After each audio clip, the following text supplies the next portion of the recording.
Hi guys, Amanda here. Just a very quick one. This is the day after I did my video. So I did a video for selling postcards online. Unfortunately, it was rather long, so I had to probably just do it into 2 videos because I didn't really want to go on too much. It was going to end up being like 48 minutes. So anyway, so I've cut this one down a little bit, and yeah, so you'll just jump straight into it. For things that people don't know me, my name's Amanda. I'm from Anything Vintage. That's my channel. I upload videos twice a week. Great if you could give me a follow or even just a like if you like the video. It'd be fantastic. Thumbs up really helps the channel. And yeah, if you want to subscribe, fine. That'd be great. Love to have you along. And yeah, any uploading as well. Just click the bell when I'm uploading a video so you'll get notified. Now, so it might sound a bit strange, but yeah, hope you like it, hope you enjoy it. Give me a comment at the end, and yeah, I'll see you in the next video. Take care, guys. After that, I go into item specifics, because if you're listing a postcard, it actually comes up what postcard it is. So, for instance, Chrome cards are these. So these are from 1950s to 1970s Chrome, and obviously present day as well. So these are what they call Chrome cards, which is, you know, colours, very shiny, and you can see it sort of like in the light as well there. So that is a Chrome card. Then from 1930 to 1945, you've got something called a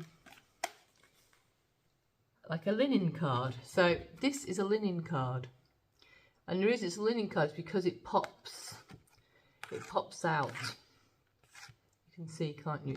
It's a bit, when you in the light, you can see it's a bit shiny, isn't it? So yeah, so that's a linen card.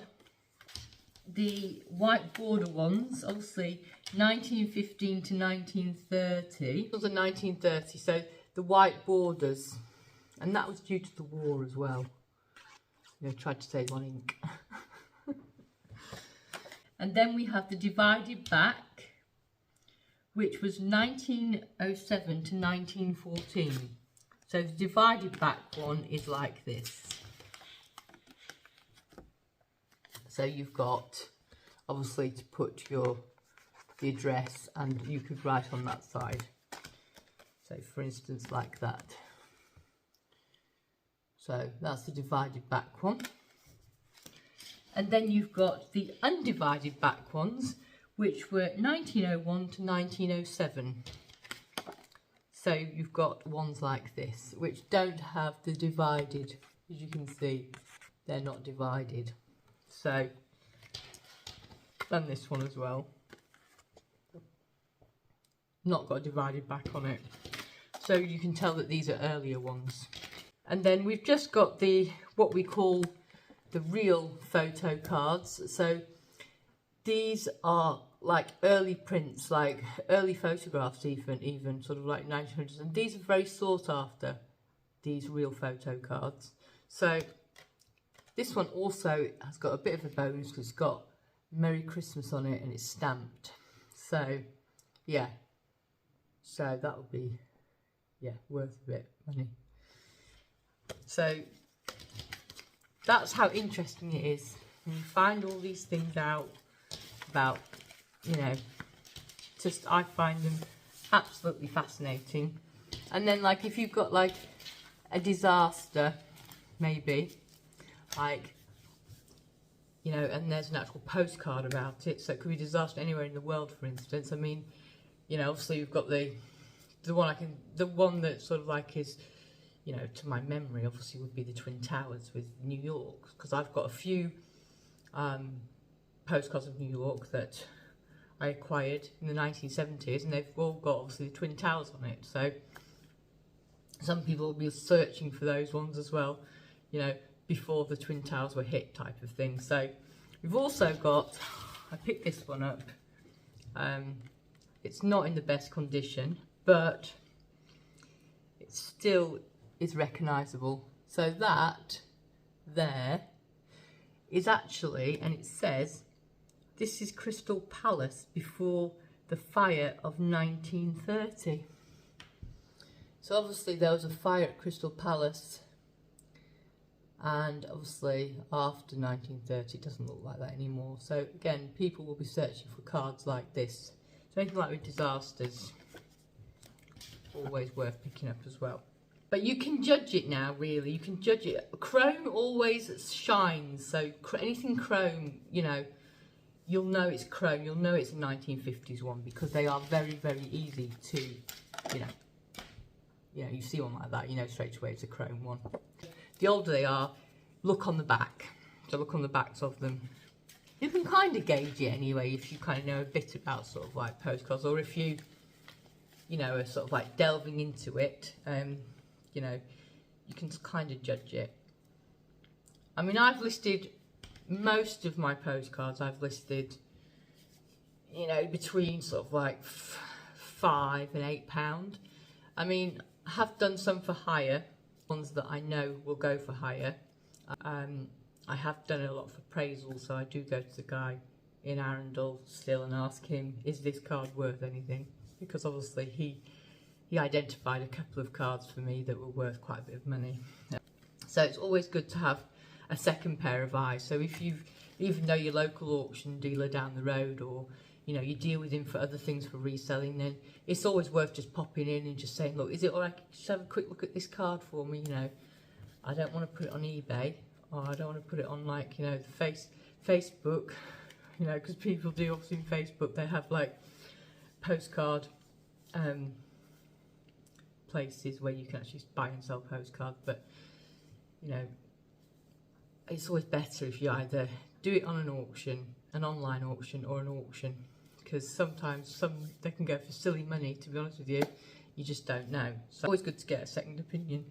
If I'm unsure and I think it's maybe worth £20, I'll do it on an auction, and then people will come onto that, and you'll know if somebody's watching it, or if someone sends you a question, you know, and asks you about it, you'll know then, you'll be able to gauge it that actually it's worth something, you know. I mean, I can remember, nothing to do with postcards, but probably about 5 years ago, I put a doll on eBay, and I only put him for £5 because I didn't know at the time, you know, I just thought he was just a doll, you know, he wasn't a Ken doll, you know, but he was obviously a man doll, but he just wasn't a Ken doll. So I didn't know who he was. I put him on, and this lovely gentleman from Ireland, I'll never forget it, he actually messaged me and said, can I just let you know that you've got a doll there, a man doll there. He said, you put it on for £5. He said, it's actually worth about £50. He said, I'm just letting you know that. He said, and I'm willing to give you £50 for it. So I was like, oh, okay. So, you know, that gentleman had actually contacted me and let me know that actually I was putting that on for, you know, £5. It should be on for £5. I was wondering if I was getting somebody watched at the time on it as well. It was a bit strange, but anyway. But it's great when people do that, very honest, and sort of like say, I'll give you £50 for it. So he's clearly going to get more for it, but hey ho, that's what we do, isn't it? That's part of the reselling bit. So yeah, I was quite happy. I only paid probably about £2 for it on a car boot at the time, so it was fine. And it was a Max Steel doll. So yeah, Max Steel. So what I'm trying to say is, obviously, you know, with auctions as well and things like that, you just got to be a little bit careful that you're putting them on at the right price. If you don't, you know, hey ho, doesn't matter. If you've only bought it for 10p and you get it for even you sold it for like £7 or whatever, then that's worth it, isn't it? So, and if I think it's too valuable, I will send it to auction. So, you know, or postcard and memorabilia sort of like auction. They happen all year. You can find them out on the internet. Your local auction houses will probably know where they are. So yeah, so if you've come across some valuable postcards, then you don't know what to do with them, get them valued. But get them valued with a reputable dealer as well. You know, reputable auction house. they'll give you some really good advice, and also a lot of history on things as well, which is also another bonus for me, that I get history on things. So, just to recap, the reason obviously that I decided to sell postcards for myself is they're easy to store, the cost, it's not a lot, the postage is very cheap as well, not much room required, and obviously it only requires a first class stamp to post it, and also it goes, you don't need to put it as a large letter, it could just go as a letter. So say a buyer has purchased a card from me, which they have over the last 6 months quite a bit. So my next step is to make sure the postcard gets to the buyer in the condition it exactly was when purchased. So I've purchased 2 essential products through Amazon. Now, I've run out of the actual card envelopes and I'm waiting on some more coming on, but I did purchase 2 sizes of postcard sleeves, because I've got 2 sizes of postcards. I sometimes get like bigger postcards, obviously they're the more modern ones, so these are for the more modern ones, these are the bigger ones. You can get the 6x4 as well, which are the smaller ones, and you literally just pop your, this is a modern one, so I'll put a modern one in. So you just put it in there, pop it into your sleeve like that, and then you get the card envelope, which I've run out of them, but the card envelope it's like card, just like cardboard, reinforced cardboard, but they don't bend, because obviously if you put them through the mail, there's a possibility of just put it into an envelope, it'll damage it. It could possibly damage it in the mail. I'm not saying it will, but you're probably just safer to do it that way. If you feel that these are too expensive, because I think they cost between 10p, I think 10p, but 10p is 10p to me. Do you know what I mean? I kind of look at it as cost effective, but there is another way you could do it. I think the Works have card, so you could just get some cards, which I don't know how much it costs over there, but it's not a lot. Or you could buy one of the big sheets from Works even and just cut it up and just literally then just tape it around the actual postcard and put it into an envelope if you want to do it that way. I tend to do that, so I put it into the sleeve because I want it to look professional as well, and also I want the buyer to come back and buy another postcard. And obviously if you send you send it by post looking as professional like this, then you're more likely to get repeat custom, and that's what it's all about, isn't it? So, and also you don't want any unwanted returns either, because you're more likely to get a return if you don't have it in something to protect it anyway. So that's what I do. Then I put the address on the envelope. So you just use the labels. I think I said to you before, I purchased a thermal label printer to try and help me with eBay, because I thought it'd be quicker. So I thought. But then I ended up sending it back to Amazon because I couldn't work it out. I probably will purchase one in the next few months, but at the moment, yeah, I'll probably try and purchase the most easiest one. I think it's the Dynamo one I've seen. It's quite an easy one to use. I know it's quite an old one, but actually it's meant to be a really good one. So yeah, probably purchase that one. Seems to be a lot easier to work out.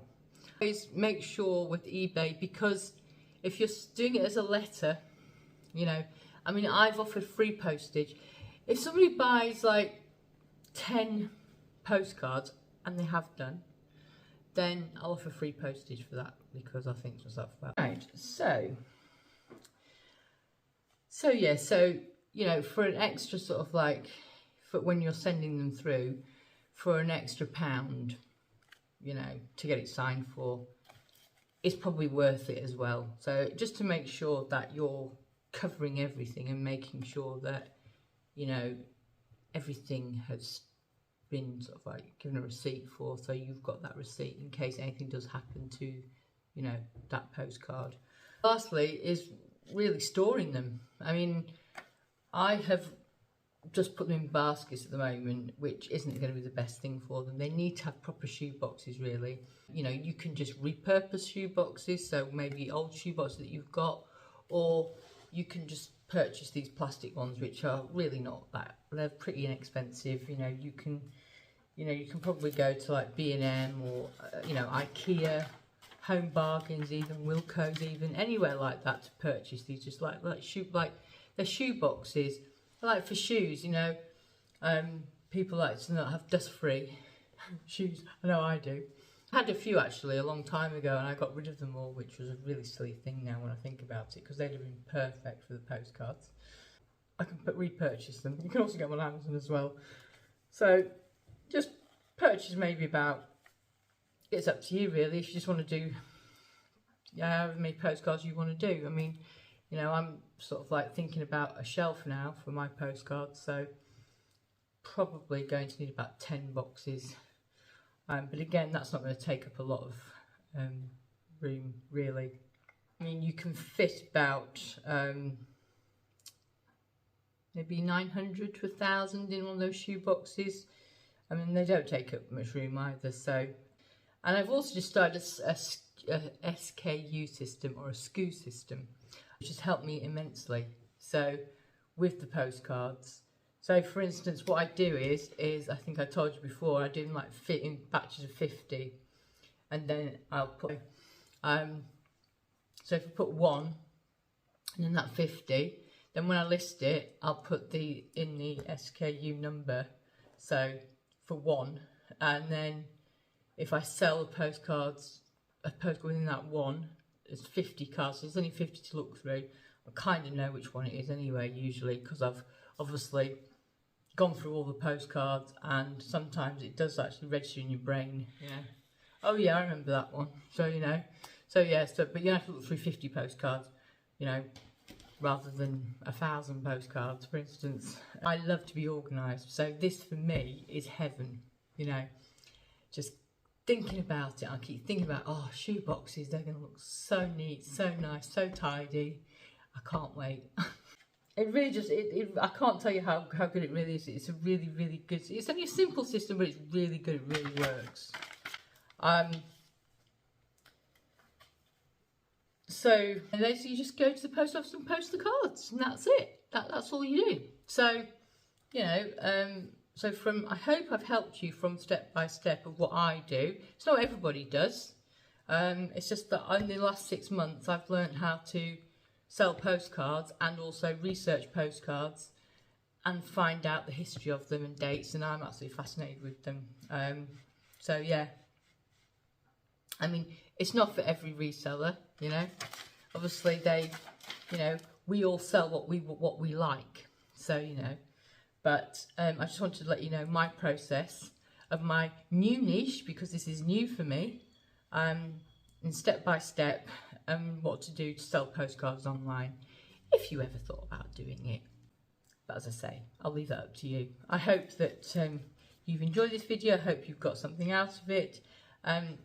Please like, subscribe, and hit the notification button if you'd like to see more of this content. Thanks very much for watching. If you've watched this till the end, please put in the comments, Chrome. See you in the next video, guys. Take care. Bye.